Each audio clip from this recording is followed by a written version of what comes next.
السلام علیکم دوستو، کیسے ہیں آپ سب؟ میں زبینہ فیاض ایک بار پھر آپ کے ساتھ۔ تو میں شروع کرتی ہوں عکس پارٹ 10۔ قالینوں کا کاروبار تھا احسان احمد کا، جو خوب چل رہا تھا۔ ان کا اکلوتا بیٹا تھا مقبول احمد، یونیورسٹی میں پڑھتا تھا۔ وہیں پر فرخندہ سے ملاقات ہوئی تھی اور دونوں ایک دوسرے سے متاثر ہو گئے تھے۔ فرخندہ بھی تیکھے مزاج کی لڑکی تھی، بڑے ناز و نخروں میں پری تھی۔ بہرحال مقبول احمد نے عزیزہ بیگم سے دل کی بات کہی۔ عزیزہ بیگم خود بھی کسی سے کم نہیں تھی، تقریباً یکسانیت ہی تھی طاہرہ جہاں اور ان کے معاملات میں۔ خیر، بیٹے کی خوشی پر رشتہ کر لیا، بڑی چاہت سے بہو لائی، لیکن خواتین کا سب سے بڑا مسئلہ یہی ہوتا ہے کہ وہ اقتدار کسی دوسرے کے ہاتھ میں دینا پسند نہیں کرتی۔ کچھ ہی دنوں کے بعد عزیزہ بیگم ایک طرح سے فرخندہ کی دشمن ہو گئی۔ فرخندہ اصول پرست تھی، اصولوں پر سمجھوتا نہیں کرنا چاہتی تھی، چنانچہ گھر میں اختلافات بڑھتے چلے گئے اور پھر کسی طرح عزیزہ بیگم نے دیدار خالہ سے رابطہ کیا اور بابر شاہ کے پاس پہنچ گئی۔ اس نے عزیزہ بیگم کو خوب لوٹا۔ یہ پتہ نہیں کس طرح عمل کرتا تھا کہ عزیزہ بیگم کا کام بن گیا تھا۔ پہلی بار کسی بات پر مقبول احمد نے فرخندہ کے منہ پر تھپڑ مارا تو عزیزہ بیگم کے دل کے کنول کھل اٹھے، لیکن فرخندہ ہکا بکا رہ گئی اور اس کے بعد مقبول احمد ایک دم بدل گیا۔ عزیزہ بیگم بابر شاہ کے دیے ہوئے تعویذ پانی میں گھول گھول کر رکھتی تھی اور کسی بھی لیکوڈ چیز میں ملا کر مقبول احمد کو پانی پلا دیتی تھی۔ بہرحال فرخندہ یہ ظلم و ستم سہ رہی تھی۔ ماں باپ ضعیف ہو چکے تھے، پھر باپ شدید بیمار ہو گیا اور سب سے بڑا بیٹا جو ملک سے باہر تھا، ماں باپ کو لے کر بیرون ملک چلا گیا تھا اور فرخندہ مقبول احمد کے ظلم و ستم سہنے کے لیے تنہا رہ گئی تھی۔ پڑھی لکھی لڑکی تھی، مقبول احمد کے اس طرح تبدیل ہو جانے پر انگشت بدندا تھی، لیکن اس کا کوئی بھی عمل مقبول احمد کو پھر اس راستے پر نہیں لا سکا جو محبت کا راستہ تھا اور جس سے متاثر ہو کر اس نے مقبول احمد سے شادی کی تھی۔ سارے گھر کی ذمہ داریاں اور اس پر لاد دی گئی تھی۔ کھاتے پیتے لوگ تھے، لیکن اب فرخندہ کی زندگی سے خوشیاں نکل گئی تھی۔ عزیزہ بیگم طرح طرح کی حرکتیں کرتی رہتی تھی۔ انہوں نے شوہر اور بیٹے کو پوری طرح مٹھی میں لے لیا تھا۔ یہ بھی کہا جا رہا تھا کہ فرخندہ کے یہاں اولاد نہیں ہوگی، وہ بانجھ ہے، چنانچہ وہ مقبول احمد کی دوسری شادی کرا دیں گی۔ البتہ ابھی تک اس منصوبے پر عمل درآمد نہیں کیا گیا تھا۔ فرخندہ خون کے آنسو پی پی کر جی رہی تھی۔ اس دن وہ گھر کی کچھ چیزیں خریدنے کے لیے ڈرائیور کے ساتھ ایک ڈپارٹمنٹل اسٹور گئی تھی اور ٹرالی دھکیلتی ہوئی اپنی پسندیدہ اشیاء تلاش کر رہی تھی کہ سامنے سے اسے ایک بہت ہی حسین لڑکی نظر آئی۔ انتہائی خوبصورت لباس میں ملبوس اور انتہائی دلکش لڑکی اس کے سامنے پہنچ کر رک گئی اور اس نے بڑے دلاویز لہجے میں کہا، ہیلو۔ فرخندہ نے اسے اجنبی نگاہوں سے دیکھا، لیکن حسین چہرے لمحے بھر میں اجنبیت ختم کر دیتے ہیں۔ سامنے والی لڑکی کی دلکشی نے فرخندہ کو بہت متاثر کیا تھا۔ اس نے مسکراتے ہوئے اسے ہیلو کہا۔ آپ فرخندہ ہیں نا؟ لڑکی نے کہا اور فرخندہ چونک پڑی۔ اس کی یادداشت میں یہ چہرہ نہیں تھا۔ ہاں، میں فرخندہ ہوں۔ آپ نے شاپنگ کر لی؟ مکمل نہیں ہوئی۔ کیوں، کیا بات ہے؟ تھوڑی دیر کے لیے اسے ملتوی کر دیجیے، اوپر کی منزل میں ریسٹورینٹ ہے، اگر ہم وہاں بیٹھ کر کافی پیے تو کیا آپ یہ پسند کریں گی؟ ناپسندیدگی کی تو کوئی بات ہی نہیں ہے، لیکن میں آپ کو بالکل نہیں جانتی، جبکہ آپ نے مجھے میرے نام سے مخاطب کیا ہے۔ چلیے، کم از کم اسی رشتے سے میری یہ دعوت قبول کر لیجیے کہ میں نے آپ کو آپ کے نام سے مخاطب کیا ہے۔ نہیں، کوئی حرج نہیں ہے، میں ٹرالی کاؤنٹر پر چھوڑ دیتی ہوں۔ ڈپارٹمنٹل اسٹور کے تیسرے فلور پر ایک خوبصورت سا ریسٹورینٹ تھا۔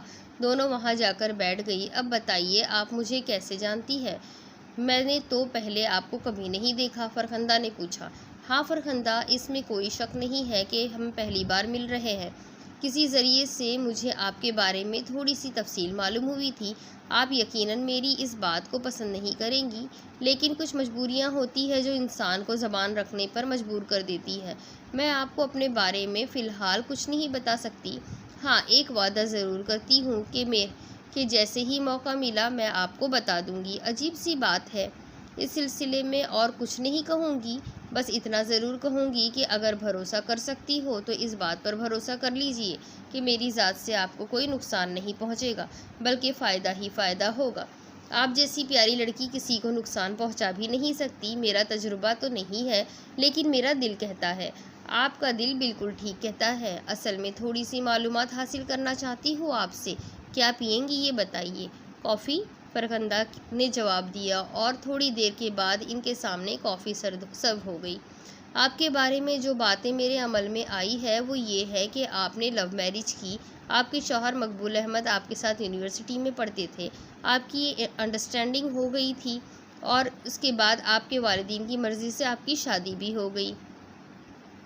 Very good. چلیے اب مجھے میرے بارے میں آپ ہی بتاتی رہیے، فرخندہ نے شوخی سے کہا۔ طویل عرصے سے وہ ذہنی عذاب کا شکار تھی۔ مقبول احمد نے جو چولہ بدلا تھا وہ فرخندہ کے لیے بہت ہی اذیت ناک تھا۔ اب کسی سے تھوڑی سی شوخ گفتگو کرنے کا موقع ملا تھا تو اسے بڑی فرحت محسوس ہو رہی تھی، خاص طور سے ایک ایسے چہرے کے سامنے بیٹھ کر جو اسے پہلی ہی نگاہ میں پسند آ گیا تھا۔ فرخندہ، میرے علم میں یہ بات آئی ہے کہ آپ کے شوہر آپ کے ساتھ بہت زیادتی کرتے ہیں۔ کہتی رہیے۔ اچھا ایک بات بتائیے۔ ہاں پوچھیے۔ ثنا کو جانتی ہے آپ؟ فرخندہ نے اپنی دانست میں ایک بہت بڑا تیر مارا تھا۔ ثنا اس کی رازدار سہیلی تھی اور تھوڑا بہت اس کے بارے میں جانتی تھی، لیکن فرخندہ کو ثنا سے بھی ملنے کی اجازت نہیں تھی۔ ثنا؟ نہیں، میں نہیں جانتی، خوبصورت لڑکی نے جواب دیا۔ پھر اور کون ہو سکتا ہے جو آپ کو میرے بارے میں اتنی تفصیل بتا دے؟ اور کوئی بھی نہیں؟ پلیز مجھے بتائیے، آپ اتنا کچھ کیسے جانتی ہے؟ فرخندہ نے زچ ہو کر کہا اور لڑکی مسکرانے لگی۔ ابھی یہ جاننے کی ضد نہ کیجیے، ایک سنجیدہ بات ہے، ورنہ میں آپ کو ضرور بتا دیتی۔ اپنا نام تک نہیں بتایا آپ نے، فرخندہ بولی۔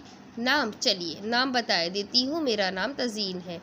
پیارا نام ہے، کچھ اور نہیں بتائیں گی؟ ہاں بتاؤں گی، آپ کی لو میرج تھی، پھر آپ کے شوہر اچانک اتنے کیوں بدل گئے؟ تزین نے کہا۔ بس تقدیر میں گردش لکھی ہے۔ آپ نے کوئی اندازہ نہیں لگایا ایسا کیوں ہوا؟ لگایا ہے، فرخندہ ہچکچا کر بولی۔ کیا؟ پلیز تزین، میں بن موت ماری جاؤں گی، میرا کوئی ہمدرد، کوئی سہارا نہیں ہے۔ میں ہوں نا، تزین نے کہا۔ یہ تک تو بتا نہیں رہی آپ کون ہیں؟ یہ ابھی نہیں بتاؤں گی، اور آپ نے ضد کی تو میں اٹھ کر چلی جاؤں گی۔ اوہ نہیں، میں ضد نہیں کروں گی۔ اچھا ایک بات تو بتا دے، آپ دوبارہ بھی مجھ سے ملیں گی؟ آپ کیا چاہتی ہے؟ میں تو یہ سوچ رہی ہوں کہ میں آپ کو کیسے بھول سکوں گی۔ خیر، میری اس کیفیت اور مقبول کی تبدیلی کی وجہ میری ساس ہے۔ وہ تعویذ گھنٹے کراتی ہے اور ان تعویذوں نے مقبول کا دماغ الٹ دیا ہے۔ ٹھیک، میرا بھی یہی خیال تھا۔ چلو پھر امید کرو اس کا بھی کوئی حل نکالتے ہیں۔ مجھے جانا ہوگا، تزین، دیر ہو گئی ہے، ساس صاحبہ عذاب نازل کر دے گی۔ ٹھیک ہے، اٹھو، تزین نے کہا۔ بل کی رقم ادا کر کے وہ اٹھ گئی۔ فرخندہ کا ڈرائیور ڈپارٹمنٹل اسٹور میں اسے تلاش کر رہا تھا۔ فرخندہ نے اسے مخاطب کیا، پھر جلدی باقی سامان کا بل بھی بنوایا اور وہ تزین کے ساتھ باہر نکل آئی۔ آپ نے کچھ نہیں خریدا؟ باہر نکلتے ہوئے اس نے پوچھا۔ مجھے کچھ نہیں خریدنا، تزین نے جواب دیا۔ فرخندہ حیران ہو کر اسے دیکھنے لگی۔ پھر میرا مطلب ہے کہ میں تمہارے لیے آئی ہوں، فرخندہ، مجھے معلوم تھا کہ تم اس وقت یہاں ہو، تزین نے پراسرار لہجے میں جواب دیا۔ کاش میری سمجھ میں کچھ آ جائے، فرخندہ نڈھال لہجے میں بولی۔ فضول فکر چھوڑے، اب میں تمہارے ساتھ ہوں، ابھی تمہارے گھر چلنا ہے۔ میرے گھر؟ فرخندہ متحیر ہو کر بولی۔ ہاں، تمہیں چھوڑنے تمہارے گھر جاؤں گی، تمہاری پرانی دوست ہوں۔ تمہاری کار بھی تو خراب ہو گئی ہے، ڈرائیور ساتھ ہے، بات کچھ عجیب ہو جائے گی۔ باتیں کرتی ہوئی وہ باہر نکل آئی تھی۔ فرخندہ کا ڈرائیور خریدی ہوئی اشیاء کار کی ڈگی میں رکھ رہا تھا۔ فرخندہ بدستور حیران نگاہوں سے تزین کو دیکھے جا رہی تھی۔ پھر اس نے کہا، تزین، ہماری دوسری ملاقات کیسے ہوگی؟ میں آپ سے بہت شرمندہ ہوں، آپ نے تو اتنی سی دیر میں میرے دل میں اتنا گھر کر لیا ہے کہ آپ کو بھول نہ سکوں گی۔ اصل میں جیسا میں جیسا میں نے آپ کو بتایا کہ میرے گھر میں مجھ پر مصیبتوں کے پہاڑ توڑ دیے گئے ہیں۔ مجھے کسی سے ملنے نہیں دیا جاتا، نہ کہیں جانے دیا جاتا ہے، نہ کسی کو دوست بنانے کی اجازت ہے۔ وہ لڑکی ثنا جس کے بارے میں نے نام لیا تھا، میری بہت گہری دوست تھی، میری رازدار، لیکن سختی سے منع کر دیا کہ میں اس سے بھی نہیں ملوں گی۔ سب ٹھیک ہو جائے گا فرخندہ، سب ٹھیک ہو جائے گا، تزین نے کہا۔ ڈرائیور نے پچھلا دروازہ کھول دیا تھا اور خود ڈرائیونگ سیٹ پر جا بیٹھا تھا۔ فرخندہ نے غم آلود لہجے میں کہا، اچھا تزین، اللہ حافظ۔ آپ کوئی ترکیب نکال سکے تو دوبارہ ملنے کی تو نکال لیجیے گا، میں اس معاملے میں بالکل بے بس ہوں۔ ہاں بابا رکو تو صحیح، میں تمہیں چھوڑنے تمہارے گھر تک جاؤں گی اور پھر گھر کے اندر بھی چلوں گی۔ ظاہر ہے تمہاری پرانی دوست ہوں اور اتنے عرصے کے بعد ملی ہوں، مگر یہ کچھ نہ کچھ تو پلاؤ گی مجھے۔ گاڑی تو تمہاری خراب ہو گئی ہے، ابھی ڈرائیور تمہیں آ کر یہ اطلاع دے گا۔ بات فرخندہ کی سمجھ میں نہیں آ سکی تھی، لیکن وہ ڈرائیور کو دیکھ رہی تھی جو گاڑی پر سیلف لگائے جا رہا تھا اور گاڑی سٹارٹ نہیں ہو رہی تھی۔ اس نے پریشان نگاہوں سے فرخندہ اور تزین کو دیکھا، پھر نیچے اتر کر بونٹ کھول دیا۔ 2-3 منٹ تک وہ انجن پر چپکا رہا اور پھر واپس آ کر دوبارہ سیلف لگانے لگا۔ فرخندہ اس دوران گاڑی کے پاس پہنچ گئی تھی۔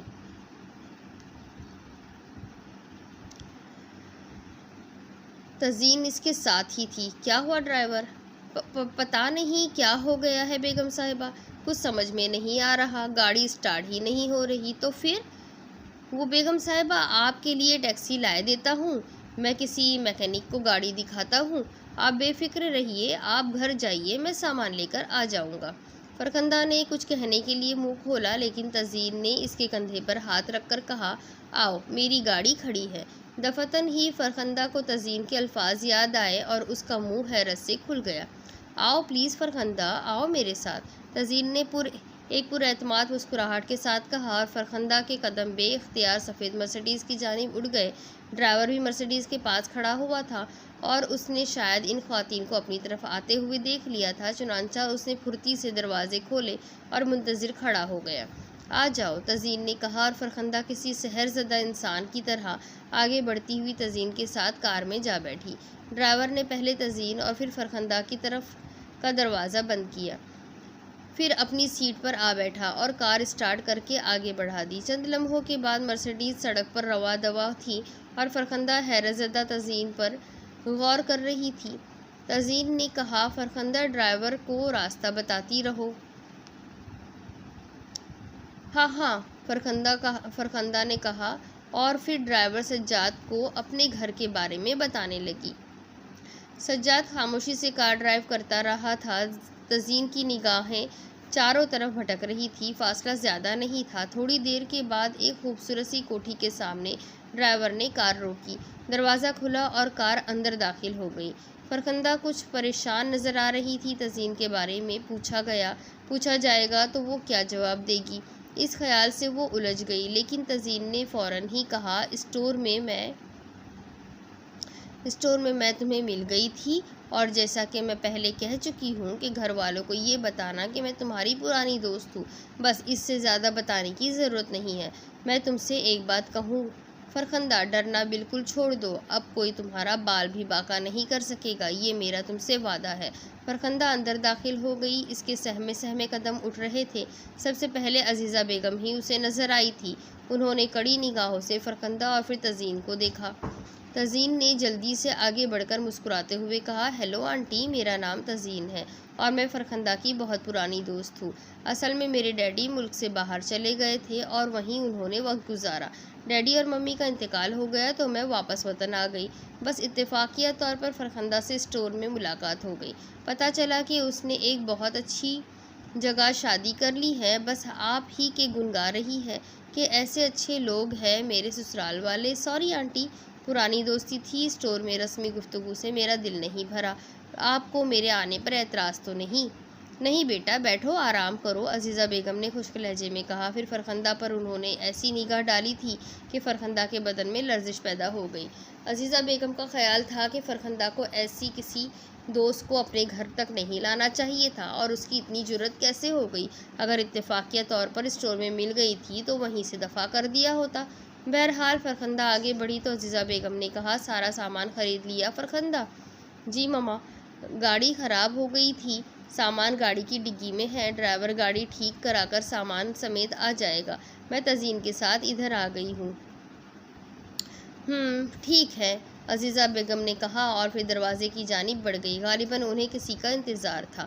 فرخندہ کمرے میں آ گئی تو تزئین نے کہا، تمہارے جو حالت ہو رہی ہے فرخندہ، اس کی وجہ سے میں تم سے بددل ہوئی جا رہی ہوں۔ جب میں نے تم سے کہہ دیا ہے کہ اب ان سے ڈرنے کی ضرورت نہیں ہے تو تم مجھ پر اعتبار کیوں نہیں کر رہی؟ ٹھیک ہے، لیکن آپ تو تھوڑی دیر بعد چلی جائیں گی، میرے ساتھ پتہ نہیں کیا کیا جائے۔ اور پھر یہ تو خیر ذرا حد میں ہی رہتی ہے۔ مقبول بالکل ہی آؤٹ ہو گئے ہیں، بات بات پر تھپڑ مار دیتے ہیں۔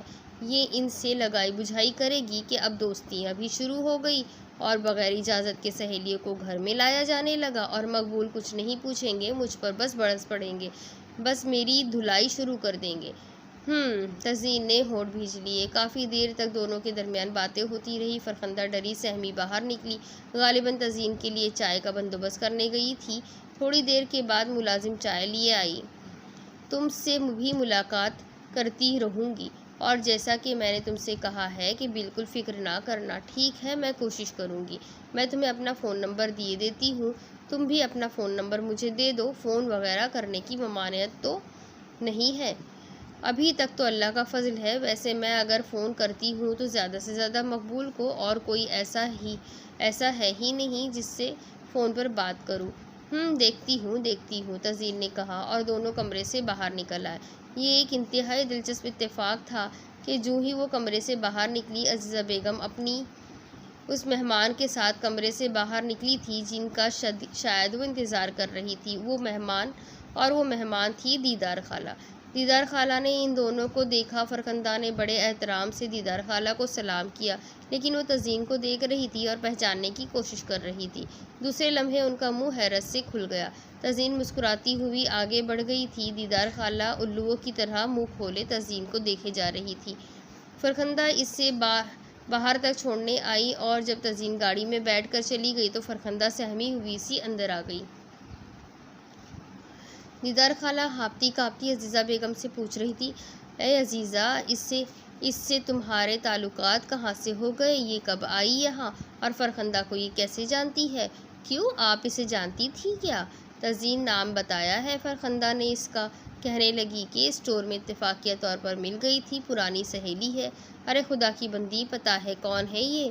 آپ جانتی ہیں اسے؟ ہاں، ارے ہاں، تمہیں مرزا اختیار بیگ تو یاد ہوں گے نا؟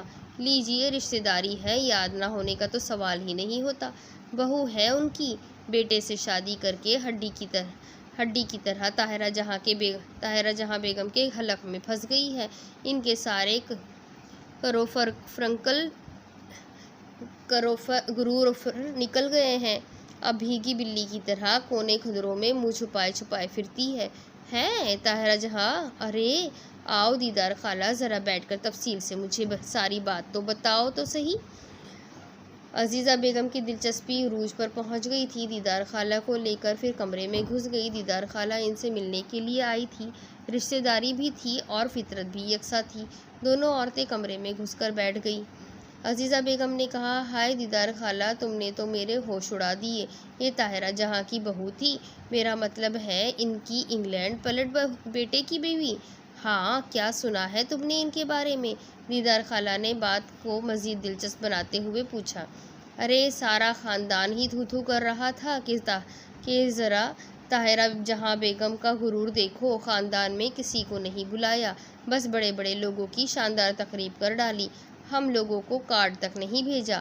لو تو ہمیں کہاں بھیجا، انہوں نے ہم چھوٹے لوگوں کو بلایا کب تھا؟ بس جی، اللہ اگر دولت دے تو ظرف بھی دے، لیکن ایک بات بتائے دیتی ہوں عزیزہ بیگم، اللہ کی لاٹھی بے آواز ہوتی ہے۔ طاہرہ جہاں کی ایسی مٹی پلید ہوئی ہے کہ رہے نام اللہ کا۔ یہ بہو ہے یہ بہو ہے کون؟ یہی تو طاہرہ جہاں کا سب سے بڑا غم ہے۔ بہو کا کوئی خاندان ہے نہ رشتے ناتے دار۔ بیٹے نے اپنی پسند کی شادی کی ہے، ماں باپ کو مجبور کر دیا اور صاف کہہ دیا کہ شادی کرنی ہے تو اسی لڑکی کے ساتھ، ورنہ وہ گھر سے نکل جائے گا۔ اکلوتا بیٹا تھا، ماں باپ کو کرنی پڑی، مگر دیکھو ساری کی ساری رشتے داری بیٹھی کی بیٹھی رہ گئی۔ ارے کسی کو بھی بہو بنا لیتی، آج راج کر رہی ہوتی، خاندان سے بھی ناتا جڑا رہتا، مگر بھیا کہاں؟ اور اب میں تمہیں بتاؤں، عزیزہ بیگم کی ناک کٹ گئی ہے، اس لیے منہ رگڑتی پھر رہی ہے۔ ارے اب تو ان کا دیدار خالہ کہتے ہوئے منہ نہیں تھکتا۔ دیکھا تھا میں نے بیٹا، ہسپتال میں پہنچ گیا تھا، گھر کے جھگڑوں سے پریشان ہو کر دماغی ہسپتال میں، وہیں مجھے ملی تھی۔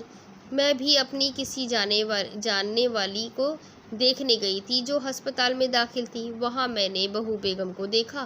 شوہر دماغی ہسپتال میں بیمار پڑا اور بہو بیگم ہنستی مسکراتی کمرے سے باہر نکل رہی تھی۔ طاہرہ جہاں بیگم نے مجھے اپنے گھر بلایا بڑی چاہت کے ساتھ، جبکہ پہلے تو وہ یہ بھول گئی تھی کہ میرا ان کا کوئی رشتہ ہے۔ پھر وہاں بلا کر اپنی بپتا مجھے سنائی۔ خیر تم جانتی ہو عزیزہ بیگم کہ میں دل کی کتنی نرم ہوں۔ طاہرہ جہاں نے کچھ اس انداز میں دیدار خالہ کہہ کر اپنی باتیں سنائی کہ میری آنکھیں بھیگ گئی۔ میں نے ان کے کندھے پر ہاتھ رکھ کر کہا کہ طاہرہ غم نہ کر، میں ہوں نا دنیا کا دکھ درد بانٹنے کے لیے، مگر مجھے حیرت یہ ہے کہ یہ فرخندہ کی دوست کہاں سے نکل آئی؟ اس کا کہنا تو یہ تھا کہ یہ بیرون ملک سے آئی ہے۔ فرخندہ ہی بتائے گی سب کچھ، پوچھوں گی اس سے اچھی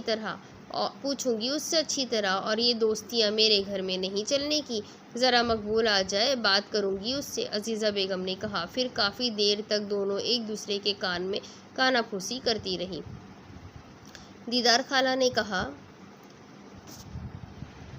ذرا طاہرہ کو بھی فون کرتی ہوں، بیٹھو تمہارے سامنے ہی کر لیتی ہوں۔ دیدار خالہ اپنی شان بڑھانے کے لیے سب کچھ کرنے پر آمادہ تھی، چنانچہ انہوں نے طاہرہ جہاں کا نمبر ملایا۔ تھوڑی ہی دیر کے بعد طاہرہ جہاں سے رابطہ قائم ہو گیا۔ دیدار بول رہی ہوں، میں نے آپ کا نمبر پہچان لیا ہے۔ خالہ سنائیے، سب خیریت تو ہے نا؟ بابر شاہ سے بات ہوئی؟ اے میری تو سن لو، بابر شاہ سے تو بات ہوئی ہو یا نہ ہوئی ہو، تمہیں جو سنا رہی ہوں اسے سن کر اچھل پڑو گی۔ دیدار خالہ نے بات کو سنسنی خیز بناتے ہوئے بولا، کیا ہوا خالہ؟ اللہ خیر کرے، خیریت تو ہے نا؟ ذرا مجھے ایک بات تو بتاؤ۔ جی پوچھیے، بہو بیگم گھر میں ہے؟ نہیں، کیوں خیریت؟ کہاں گئی ہے؟ پتہ نہیں، کبھی کبھی گھر سے نکلتی ہے، وہ بیچارہ سجاد ڈرائیور اس سے پریشان رہتا ہے۔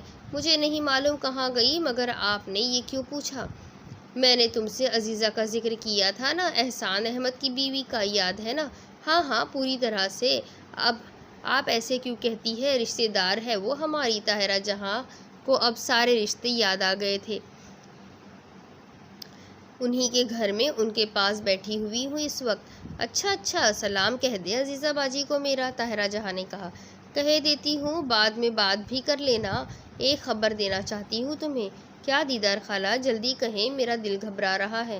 تمہاری لاڈلی بیگم، یعنی تمہاری بہو، بہت دیر سے یہاں بیٹھی تھی، ابھی اٹھ کر گئی ہے۔ کیا؟ طاہرہ جہاں کی حیرت میں ڈوبی ہوئی آواز سنائی دی۔ اللہ قسم، میں تو خود دیکھ کر حیران رہ گئی، پہلے تو میں پہچانی ہی نہیں۔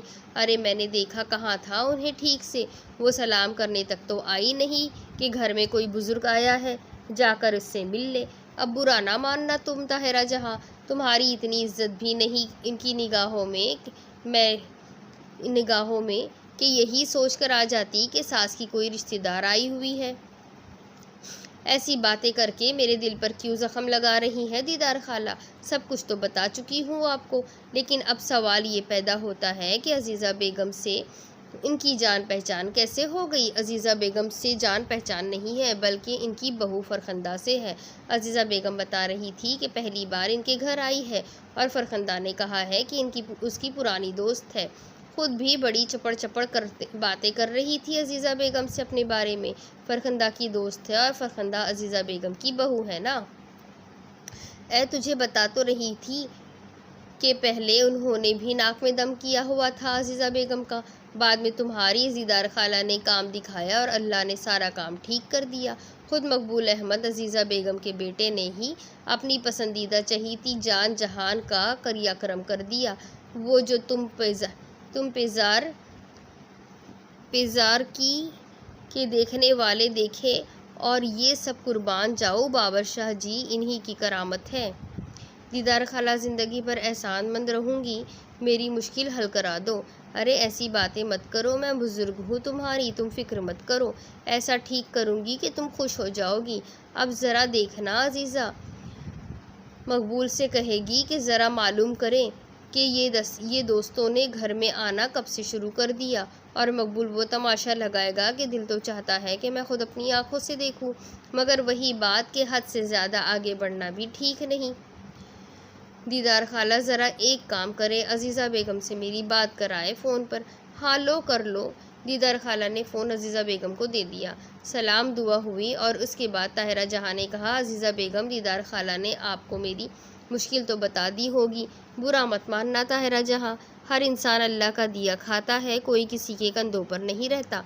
تم نے تو ہم سب کو ایسے نکال کر پھینک دیا جیسے دودھ میں سے مکھی۔ عزیزہ باجی اب ایسے وقت میں تانے تو نہ دے، زمین پر گرے ہوئے انسان کو غیر بھی اٹھا لیا کرتے ہیں، تو آپ تو اپنی ہیں۔ ہاں ہے تو ہم اپنے ہی، چلے چھوڑے، کیا مشکل پیش آئی ہے آپ کو؟ دیدار خالہ سب کچھ بتا دیں گی۔ تم ایک کام کرو عزیزہ باجی، اگر ممکن ہو سکے تو چلیے بتائیے کیا بات ہے۔ سب سے بڑی مشکل یہ ہے کہ مجھے یہ تک نہیں معلوم کہ بہو بیگم کا ماضی کیا ہے، خاندان کون سا ہے، کوئی رشتے ناتے دار ہے بھی اس کی اس دنیا میں یا نہیں۔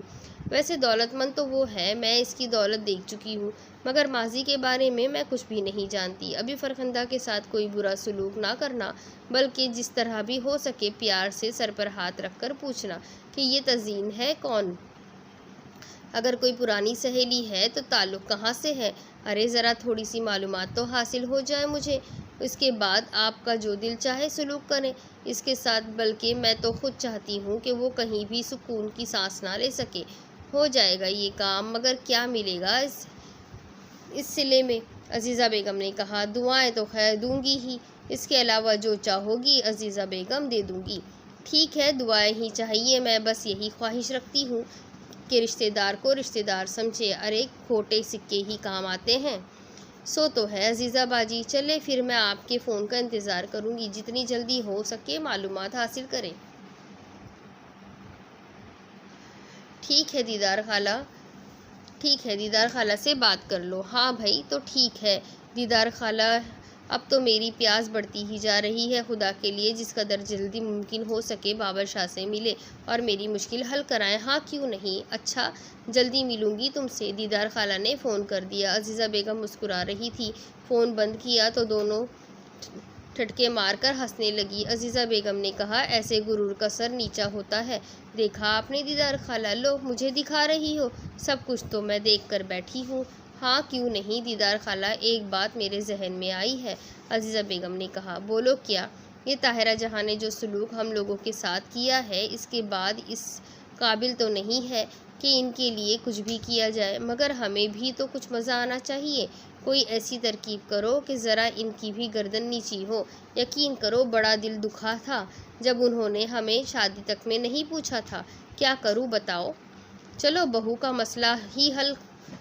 مسئلہ حل ہو ہی جائے گا کسی نہ کسی شکل میں، مگر دانش کی دوسری شادی کراؤ، بہو کو چھڑوا دیں گے۔ ظاہر ہے طاہرہ جہاں خود بھی یہی چاہتی ہے کہ وہ بیٹے کی گردن چھوڑ دے، اور اس کے بعد پھر کوشش کرتے ہیں، بلکہ شرط یہی رکھو طاہرہ بیگم سے کہ دانش کی دوسری شادی کرا دیں اور پھر خاندان ہی کی کسی لڑکی سے اس کی شادی کرائی جائے۔ ارے ہاں، راج کرے تو کوئی اپنا راج کرے، میری تو کوئی بیٹی ہے نہیں، ورنہ میں تم سے کہتی کہ دیدار خالہ میری بیٹی کو اس گھر میں پہنچا دو۔ یہ سن کر دیدار خالہ پرخیال انداز میں سر ہلانے لگی۔ اب اس کے آگے کیا ہوگا؟ دانش کی جان تزئین سے چھوٹے گی یا نہیں؟ تزئین کیسے فرخندہ تک پہنچ گئی؟ آخر ان سب چیزوں کی اصل وجہ کیا ہے؟ یہ جاننے کے لیے میرے ساتھ بنے رہیے، میرے چینل کو سبسکرائب کر لیجئے اور بیل آئیکن کو ضرور دبا دیجئے۔ پھر ملیں گے اگلی قسط میں۔ اللہ حافظ۔